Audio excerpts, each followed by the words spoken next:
Assalamualaikum warahmatullahi wabarakatuh. Bismillahirrahmanirrahim. Alhamdulillahi rabbil alamin. Wabihi nasta'inu ala umuri dunya waddin. Wassalatu wassalamu ala ashrafil anbiya'i wal mursalin Sayyidina wa maulana Muhammadin wa ala alihi wa sahabatihi ajma'in. Saudara, mari kita baca surat Al-Fatihah untuk Kiai Soleh Darat, penulis kitab yang kita pelajari pada malam hari ini. Lahul Fatihah. A'udzu billahi minasyaitonir rajim. Bismillahirrahmanirrahim. Alhamdulillahi rabbil alamin. Arrahmanir rahim. Maliki yaumiddin. Iyyaka na'budu wa iyyaka nasta'in. Ihdinas siratal mustaqim.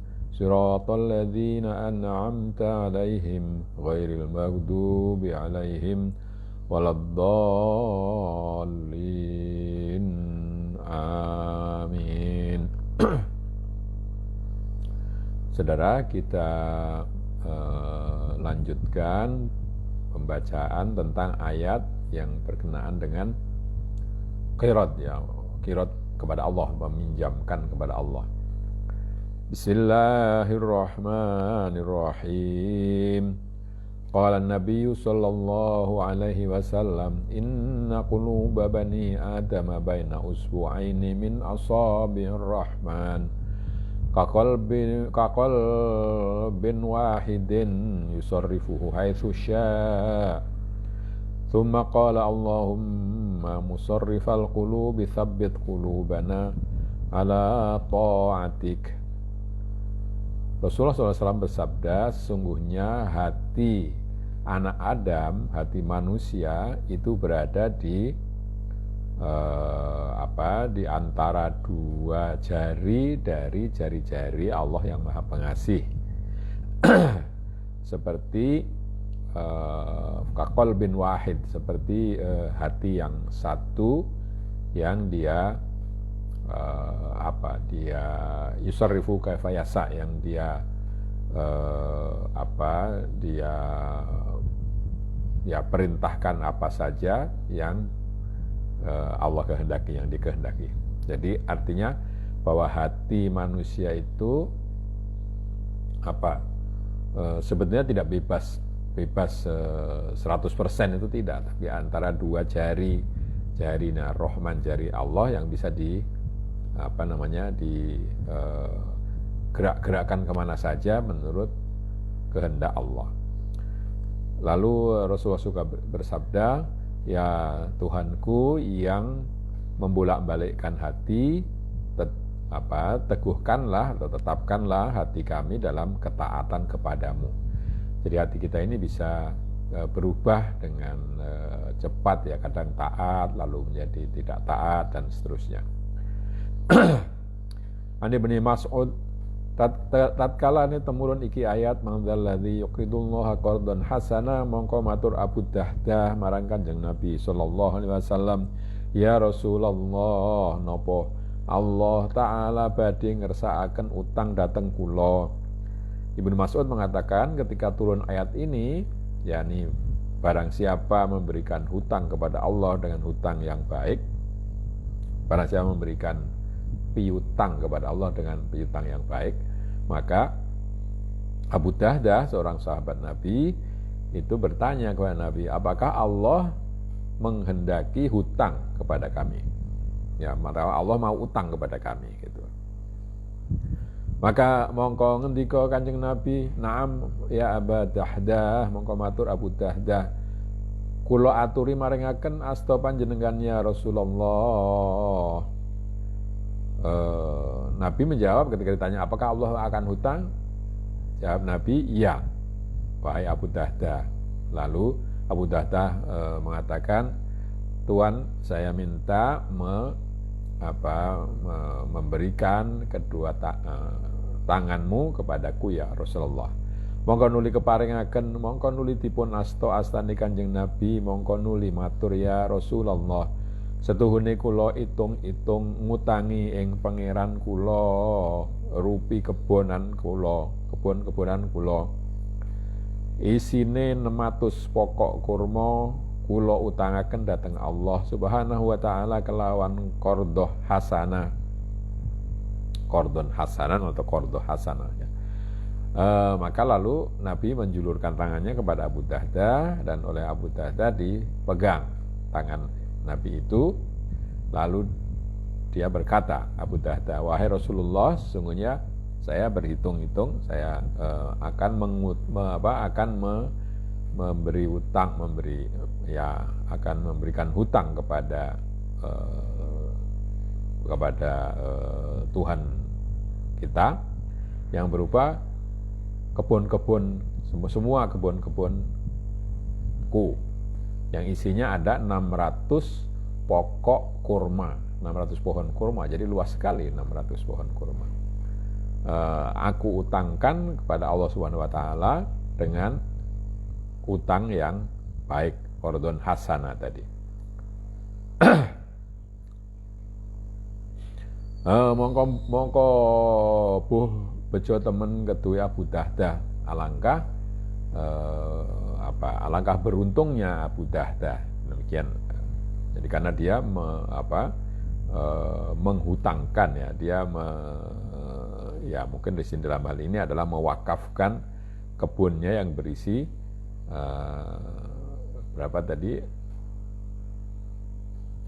berapa ratus sebentar, ini mungkin ada yang terlewat tidak terbaca,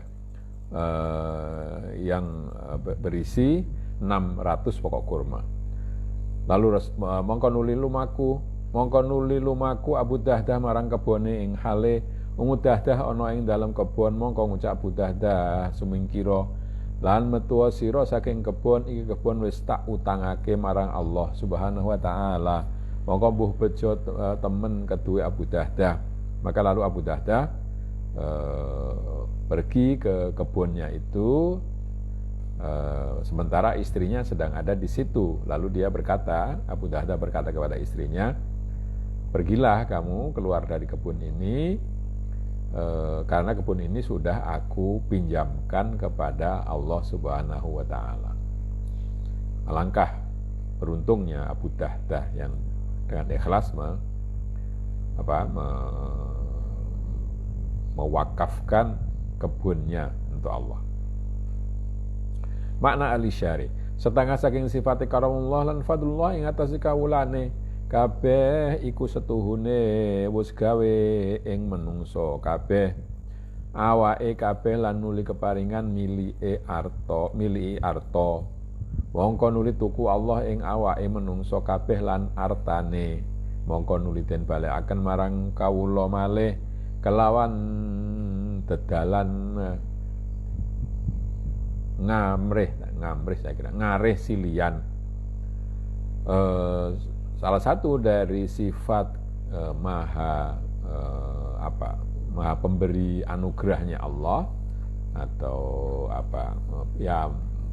mudah memberi Allah, dan anugerah Allah kepada hambanya, bahwa Allah itu telah memberikan kepada manusia, telah membuat badan manusia, lalu diberi milik yang berupa harta, maka lalu Allah membeli tubuh dan harta manusia itu, ya kan, itu yang membuat Allah yang memberikan katakanlah fasilitasnya juga Allah, tapi kemudian Allah membelinya.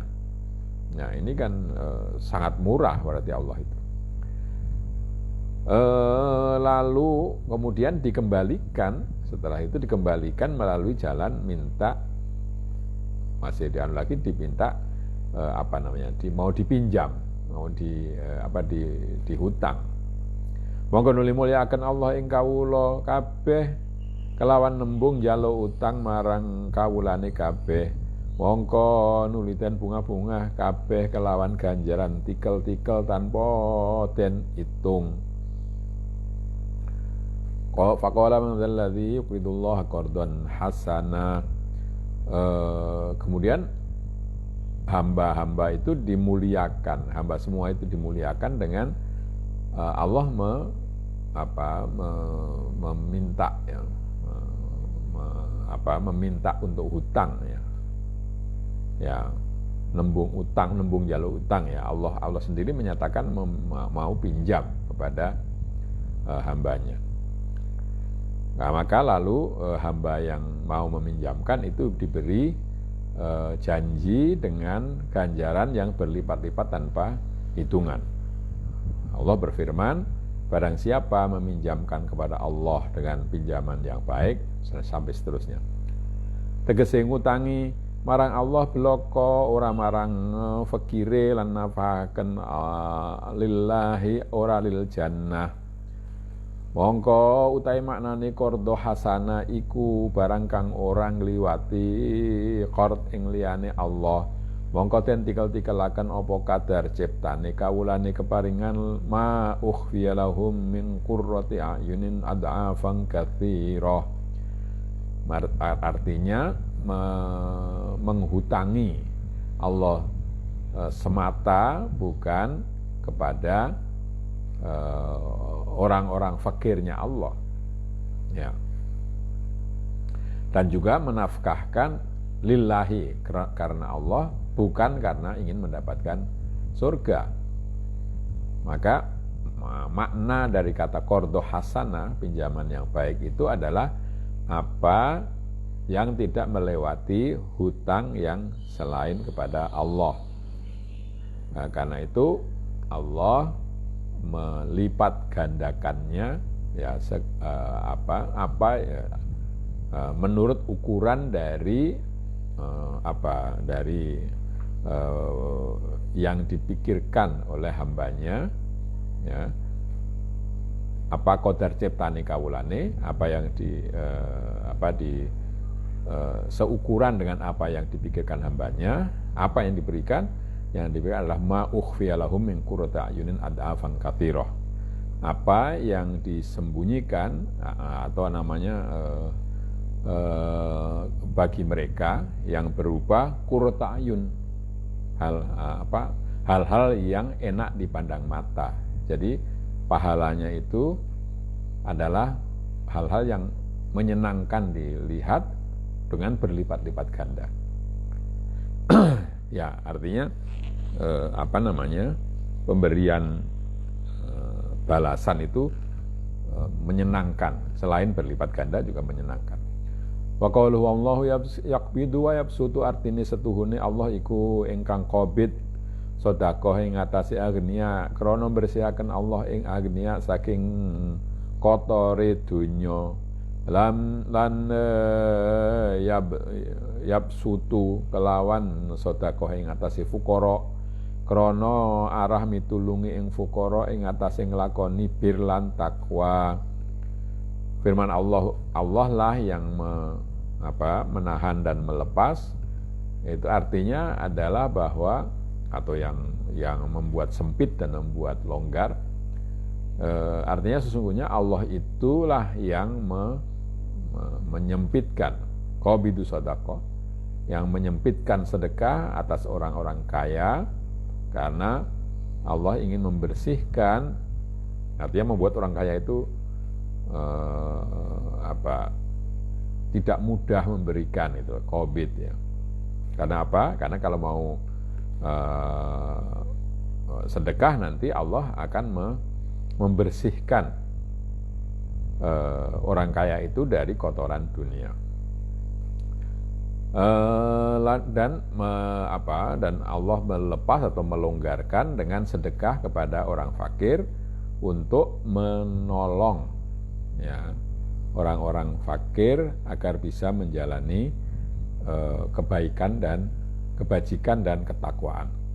Artinya yakbidu itu yang mengambil dari orang kaya untuk membersihkan, sedangkan yabsutu itu yang melepaskannya kepada orang fakir supaya bisa menjalani kebajikan dan ketakwaan. Jadi ya sebetulnya ayat ini mengajarkan agar orang kaya mau bersedekah, karena dengan sedekah itu hartanya menjadi bersih.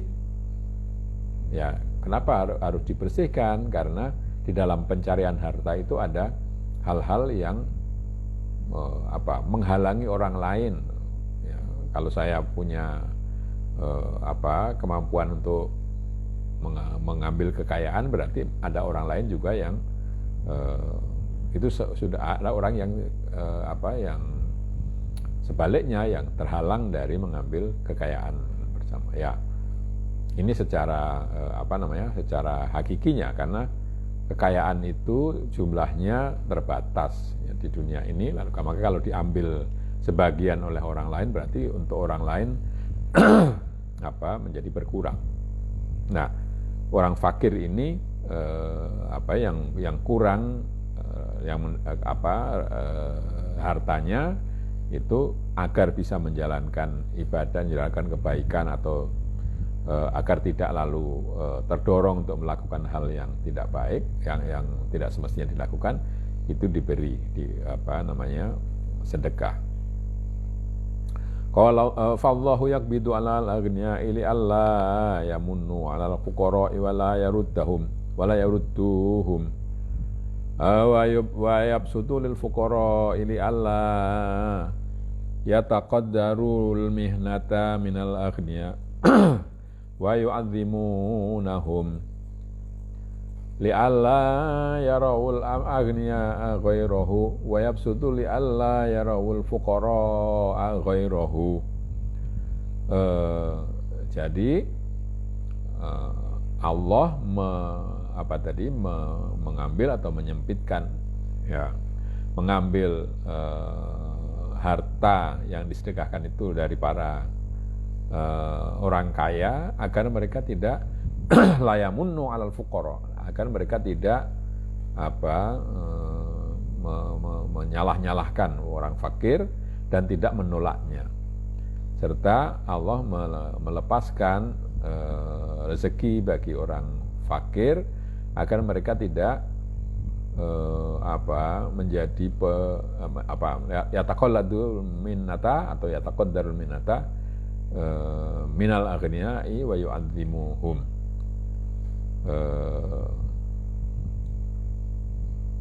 Agar mereka tidak kalau tadi mereka tidak mengharap-harapkan pemberian dari orang kaya dan mengagung-agungkan mereka. Yakbidu li alla yarawul aghniya ghairahu. Allah mengambil harta dari orang kaya supaya orang-orang kaya itu hanya melihat Allah. Wa yabsutu li alla yarawul fuqara ghairahu. Sebaliknya juga memberikan rezeki kepada orang, memberikan pemberian kepada orang fakir agar orang fakir juga seperti itu. Li alla yarawul fuqara ghairahu, agar orang fakir tadi bisa fokus kepada Allah saja. Wa yabsitu qulubal akhibba 'anid dunya wal akhirah wa yabsutu 'alaiha bi altaufihi fid dunya wal akhirah. Allah juga menyempitkan hati para kekasih sehingga tidak mencintai dunia dan anid dunya wal akhirah, ya, sehingga tidak mencintai dunia dan akhirat. Yang dicintai hanya Allah, serta melepas alaiha, melepas atas hati para orang-orang yang dicintainya dengan bantuan-bantuan di dunia dan di akhirat.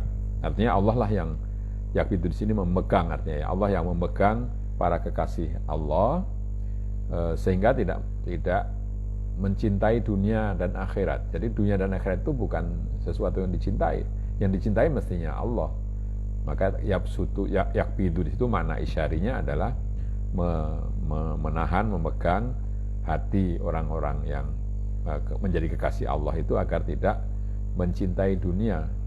Tapi juga sebaliknya yabsutu, Allah melonggarkan atau melepas atas hati para kekasih Allah itu dengan bantuan-bantuan di dunia dan di akhirat. Yakbidul wujuda wa yabsutul wujuda. Allah menahan wujud tapi melepaskan jud, melepaskan anugerah. ya ini menjadi ya harus dibayangkan dengan hati yang dengan pikiran yang imajinatif. Orang mengatakan wa yakbidul wujuda wa yabsutul juda. Ya nanti menjadi jelas dengan yakbidul fani wa yabsutul baqi wa ilahi turja'un. Yakbidul wujud artinya Allah mengambil atau memegang wujudnya manusia. Ya, ini dalam perjalanan rohani sudah dikatakan bahwa orang itu mesti melupakan keberadaan dirinya. Itu yang disebut dengan al-fana, sehingga menjadi abadi bersama Allah atau baqo. Nah di sini wujud manusia itu diambil, ditahan, dan ke maha memberinya Allah itu dilepas. Jadi karena wujud manusia ditahan, lalu Allah memberikan ke sifat maha memberinya. Ya. Allah menahan yang fana dan melepaskan yang baqi, yang baka. Dan hanya kepadanya lah kalian semua dikembalikan.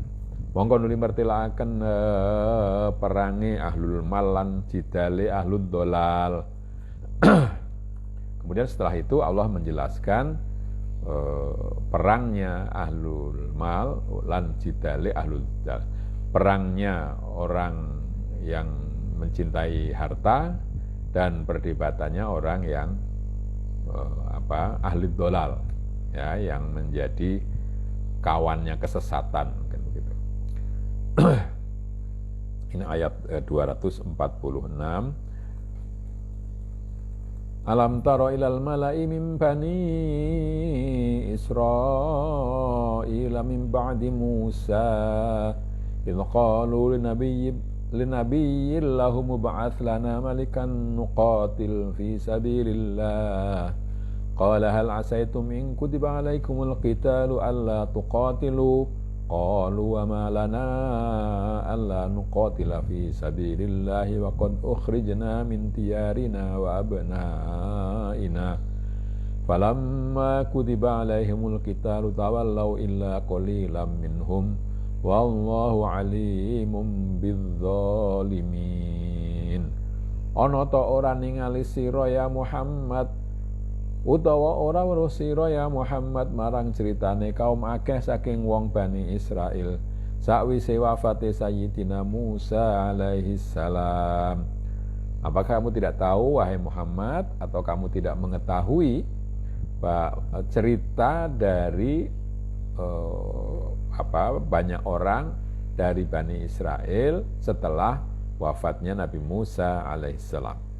Nalikane padha matur kaum kabeh marang nabine iku zaman lan iya iku Nabi Samuel, ya Samuel yen teman-teman jangan diko ngaku dadi nabi, kula aturi ngedekaken ratu supados ngratoni kula sedaya, supados kula sedaya nglakoni perang sabil kelawan niku ratu.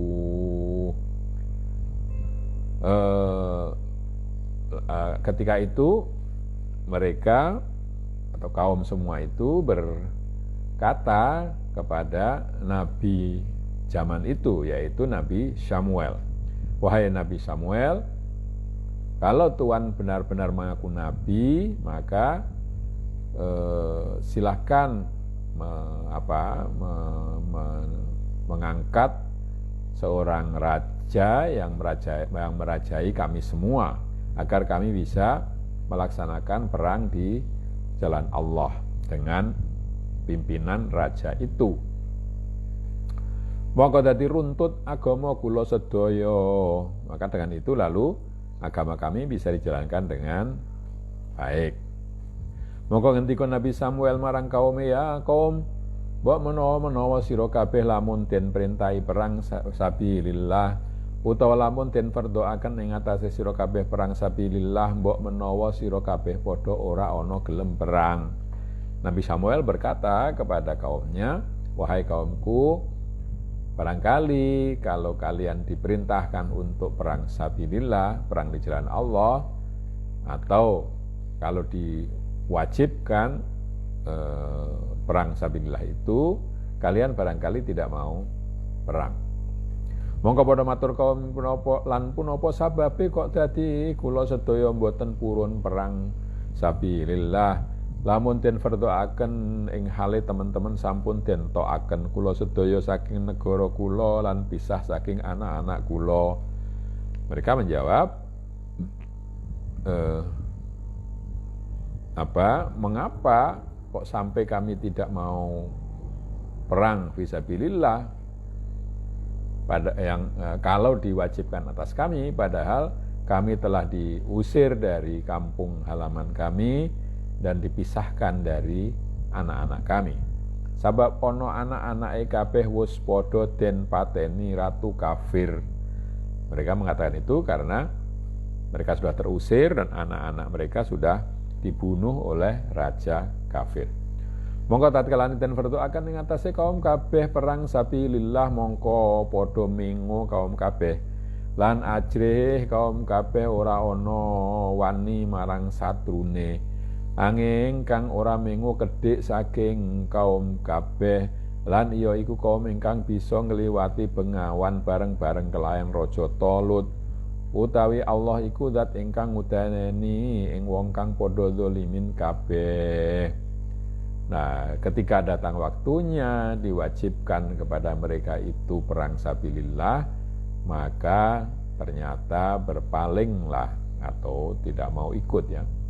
Takut kaum semua itu tidak berani melawan musuh mereka. Yang berani, yang tidak berpaling hanya sedikit saja dari kaum itu, yaitu kaum yang bersama-sama dengan Raja Talut menyeberangi sungai. Allah itu maha mengetahui apa yang mengetahui orang-orang zalim semua. Yakni asale kisah iku setuhune tatkalane wis wafat Sayyidina Musa alaihissalam, mongko nuli ngenteni dadi khalifah Nabi Yusha' bin Nun ingkang anedakaken hukume Taurat kabeh. Asal dari cerita itu adalah bahwa ketika sudah wafat Nabi Musa alaihissalam, maka lalu dia diganti oleh Nabi Yusha' bin Nun sebagai pengganti, sebagai pemimpin Bani Israel. Dan setelah Nabi Yusha inilah yang melaksanakan hukum-hukum Taurat semua. Mongko nuli wafat Nabi Yusha, mongko nuli ngenteni dadi khalifah Nabi Kalib bin Yufana. Setelah Nabi Yusha meninggal, yang menggantikan adalah khalifahnya, yaitu Nabi Kalib bin Yufana, penggantinya Nabi Kalib bin Yufana. Nuli sedo mongko nuli Nabi Haskil, nuli wafat Nabi Haskil mongko nuli agung tekane bid'ah lan lali kaum kabeh ing janjine pengirane hingga kasih padha nyembah berhala kaum kabeh. Setelah Nabi Kalib bin Yufana meninggal, lalu Nabi Haskil yang menggantikannya. Nah, setelah Nabi Haskil meninggal, lalu datanglah berbagai macam bid'ah, dan kaum itu, kaum Bani Israel, lupa akan janji Tuhan mereka sehingga sampai-sampai mereka menyembah berhala. Ya, kaum itu menyembah berhala. Mongko nuli utus Allah Subhanahu wa taala Nabi Ilyas. Mongko nuli nutuhaken Nabi Ilyas marang tauhid lan marang dinil haq lan nabi kabeh ba'dane Nabi Musa. Kemudian Allah mengutus Nabi Ilyas. Maka lalu Nabi Ilyas menunjukkan kaumnya kepada jalan tauhid dan kepada agama yang benar serta jalannya nabi-nabi setelah Nabi Musa. Iku kabeh arah netepaken kitab Taurat mongko nuli gawe Nabi Ilyas kelawan ing Nabi Alyasa krana Nabi Ilyas melu ghaib saking paningale kaum kafir kabeh. Maka lalu Nabi Ilyas menjadikan penggantinya Nabi Alyasa, karena Nabi Ilyas ya mungkin kalau sekarang lengser sendiri tidak lagi dilihat oleh kaum kafir semua. Jadi bukan ya mungkin dia memerintah dari balik layar, yang kelihatan adalah Nabi Alyasa ya. Mongko nuli wafat Nabi Alyasa alaihi salam. Mongko nuli cekel ba'dane iku pirang-pirang khilaf lan pirang-pirang bid'ah. Mungkaroh lan pira-pira khotoya kang padha den lakoni lan buang-buang ing wekase para nabiyin. Lalu setelah itu Nabi Alyasa meninggal, maka lalu setelah itu berbagai perbedaan, berbagai perselisihan muncul di antara Bani Israel, juga bid'ah yang tidak yang mungkaroh, bid'ah yang yang tidak baik, serta berbagai macam kesalahan itu dilakukan oleh Bani Israel. Mereka juga meninggalkan pesan dari para nabi. Mongko nuli dohir satrune kaum Balsasa lan iya iku kaum Jalut, lan ana panggonane kaum Jalut iku ana ing pesisire Bahrul Rum, ana ing antara negara Mesir lan negara Filistin. Kemudian muncullah musuh mereka, yaitu kaum Balsasa, yaitu kaumnya Jalut ya, yang tinggalnya di pinggiran sungai Rum ya sekarang laut Rum, laut Mediterania ya, laut tengah ya, di antara Mesir dan Palestina. Mongko padha ngalahaken kaum Jalut ing atase kaum Bani Israel, lan padha mbuang kaum Jalut ing kaum Bani Israel. Boyong saya kira ini utawi ingkang kaboyong marang kaum Jalut iku wong 440 anak-anak ratune wong Bani Israel. Maka lalu kaum Balsasa atau kaum Jalut itu mengalahkan Bani Israel, dan boyong itu menawan ya. Mereka lalu menawan banyak dari kaum Bani Israel. Di antara yang ditawan itu, yang ditawan oleh kaumnya Jalut adalah 440 anak-anak pemimpin Bani Israel. Lan padha den tokaken kaum Bani Israel saking negarane, mongko padha nemu susah kaum Bani Israel kabeh sebab ora ana nabine ingkang den jalui rembug, lan ora ana ratune ingkang jenengaken perkarane peperangan. Bani Israel lalu menjadi diusir dari negaranya ya. Jadi dari dulu Bani Israel itu terusir sebetulnya itu ya. Baru tahun 47 mereka kembali ke tanah yang disebut Israel sekarang.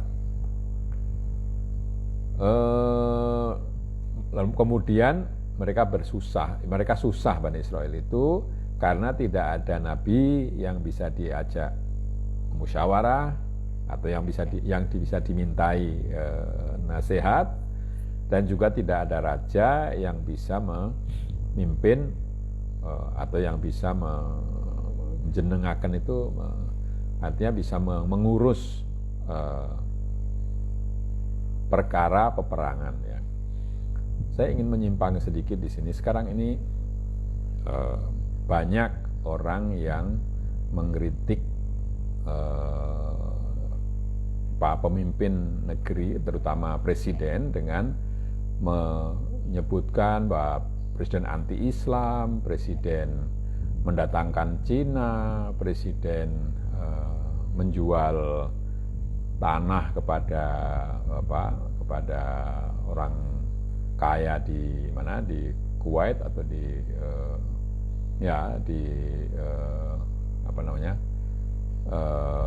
negara kaya di situ yang kecil selain Kuwait itu, dan seterusnya. Ya, saya tidak tahu apa maksud mereka, tapi yang jelas adalah bahwa tuduhan-tuduhan yang diberikan kepada pemimpin politik, ya, pemimpin utama negeri ini, menimbulkan apa yang disebut dengan delegitimasi, ya, menjadi orang tidak percaya lagi kepada pemimpinnya. Padahal kalau negara tanpa pemimpin yang dipercaya, itu pasti akan timbul kekacauan. Kalau orang tidak percaya lagi, kalau banyak orang tidak percaya lagi kepada pemimpinnya, maka bisa timbul kekacauan. Nah, sebenarnya itu menjenengaken itu sebenarnya begitu, ya, menjenengaken. Jadi pemimpin itu diperlukan untuk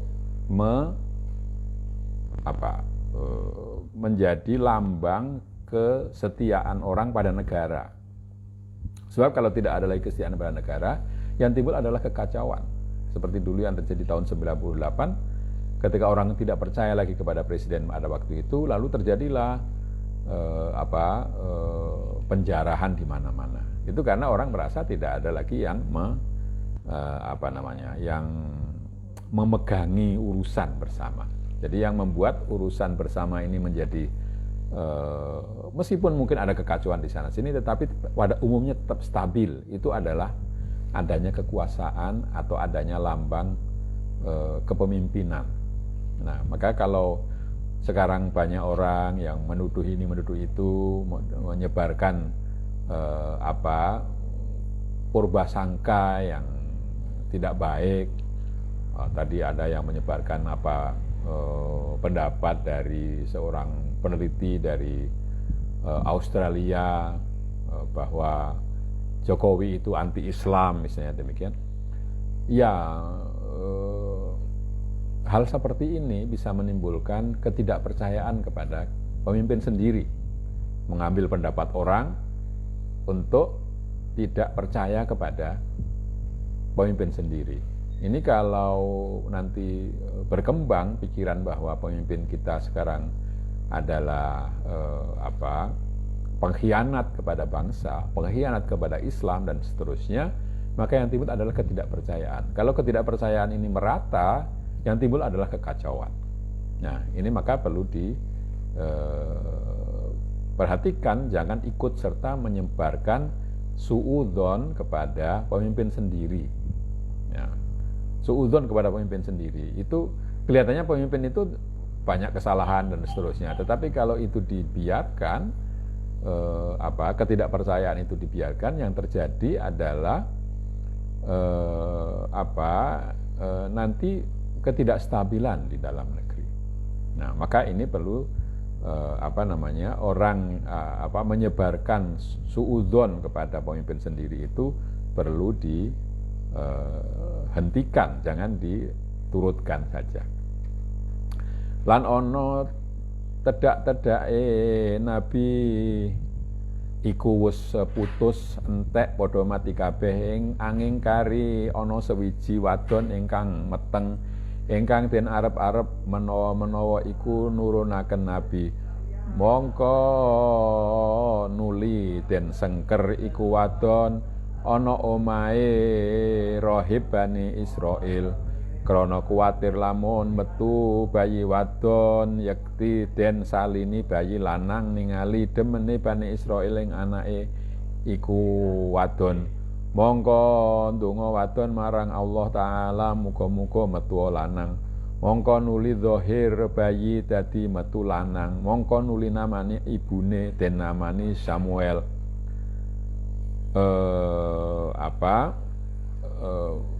Keturunan Nabi pada waktu itu sudah habis.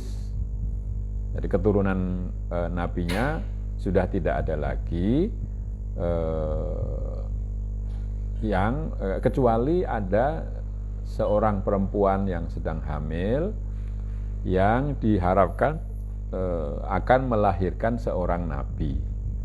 Kemudian perempuan tadi disembunyikan di rumah seorang rohib Bani Israel karena khawatir jangan-jangan kalau keluarnya melahirkan bayi perempuan maka nanti akan diganti dengan bayi laki-laki, mengingat bahwa orang Bani Israel itu suka sekali dengan anak perempuan.